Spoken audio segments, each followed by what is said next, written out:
I'm here with Tyler Jones, head coach of the Cougar men's basketball team. And today we are looking back at a busy final week of January, 3 games last week. And Tyler, let's start by talking about the 64th annual CIT was in Ann Arbor.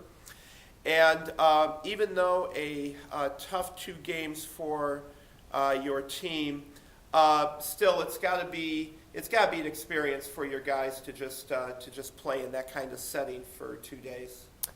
It's a wonderful environment, and each of the host schools over the past 7 years that I've been involved have done such a terrific job.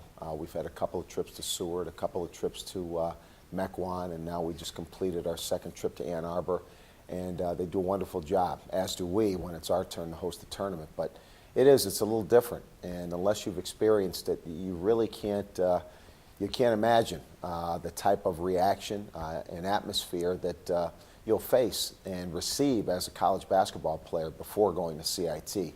And I'm sure that it left a very impactful experience on our junior transfers that transferred in, that being Kylan Anderson and Tino Vasquez, as well as our freshmen, our 2 freshman players that played significant minutes this weekend with Patrick Phillip and Adam Geiger. But great experience for the new, great experience for the returnees.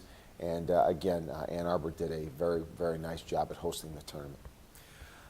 Tyler, I think this year more than maybe some recent years, the men's bracket was especially close. We talked about last week how you could almost make an argument for any of the 4 teams winning it. And certainly if you look at what happened to the Cougars, we played a very close game with Nebraska on Friday night. It was 4 points with a couple minutes left until the Bulldogs pulled away at the end. And then the next night, the Bulldogs take on Ann Arbor in the title game, and that game was decided literally on the last-second shot. Yeah, a lot of parity this year on any given night in this tournament. And again, we were in a 2-possession game against Concordia, Nebraska. It didn't happen for us. We ended up losing that game by 8 or 9 points, but we competed right until the very end of the game, until the final whistle. And again, the next night, Concordia, Nebraska starts off a little sluggish, gets way behind, and then digs their way back. And ultimately losing on a 3-point shot by the host team, Concordia Ann Arbor. But again, fantastic tournament, and the finals played out probably just how most people would have imagined it to. Tyler, in that Friday night game against Nebraska, we had talked about how they had 2 really big men inside, 6'8", Chandler Folkers, and 6'7", Robbie Thomas. I thought your guys did a good job of containing them, at least scoring-wise.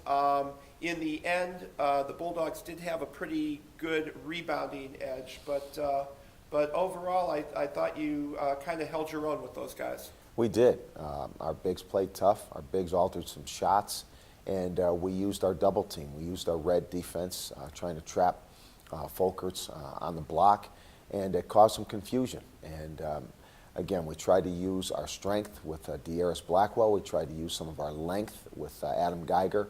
And again, we did cause a little bit of confusion. We forced them to miss some shots inside that enabled us to get back into the game. Like we talked about earlier, had it to a 4-point game with a couple minutes to go, but just couldn't get it done. All right, Tyler, the game last week where the Cougars really did get it done was last Tuesday at Benedictine.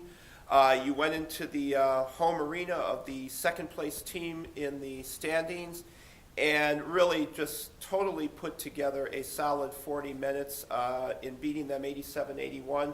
Of course, Kylan Anderson was the big story in that game with 37 points, but really you just had so many of your guys just really playing hard and leaving it all on that floor that night. No, we were completely selfless for that game, and good things happen to those that play hard and share the basketball.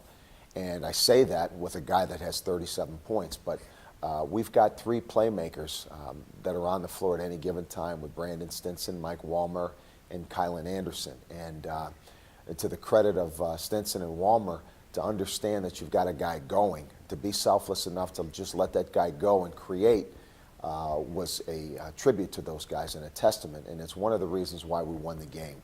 You've got to understand that this is a team game, and to be at your most effective, you've got to have everybody rooting and playing and committing for the same outcome. That's what we did. Our bigs were very good. We played good interior defense when we needed to. We got the stops that we needed to, and we executed down the stretch. Our play calls worked out pretty much to perfection, and opened up some driving lanes for Kylan Anderson that had a magnificent game. One of the things I remember from the Benedictine game is that your guys really had a chance to score a lot of baskets on fast breaks that night. I think the last 3 baskets of the first half were scored that way, and just to watch them racing up and down the floor in those couple minutes, at least for me, that might have been just the prettiest sequence of the year to watch on tape. Well, from a speed and quickness standpoint, we've got 3 very, very good guards. And our best offense is our transition offense. It's getting out, running our fast break, filling lanes, and being unselfish with the basketball. And certainly you talked about a 2 or 3 minute piece of that game where we really ran our fast break offense to perfection. Kylan Anderson getting out ahead of guys, Stinson and Walmer making good passes, and everybody just being in the right place at the right time. And I continue to tell our guys, you rebound the basketball, and with 3 very exceptional players at the 1, 2, and 3 on our team, our fast break basketball is the best tempo that we have played so far this year.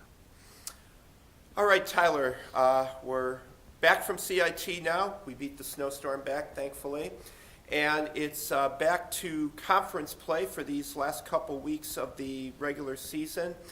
Your guys are off until Saturday, but coming up that afternoon, a huge game standings-wise and everything else, as the Cougars are going up to Milwaukee to take on Wisconsin Lutheran. Talk to us a little bit about getting ready for that contest.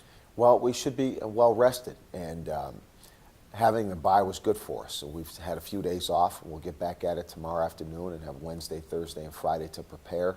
And I like the way that the schedule has been set up for us in having that day off. And usually there's a lull in the emotional output of the guys the day or the game after CIT. We picked up a bye this year, which really works in our favor. And Saturday's a big game. Right now they hold the 8th place, the final place in the playoff slot, and that's the spot that we're eyeing. And we've got to play good basketball between now and the end of the year, and that gets us, it really starts for us on Saturday afternoon. All right. Tyler, I'd like to thank you for your time this afternoon.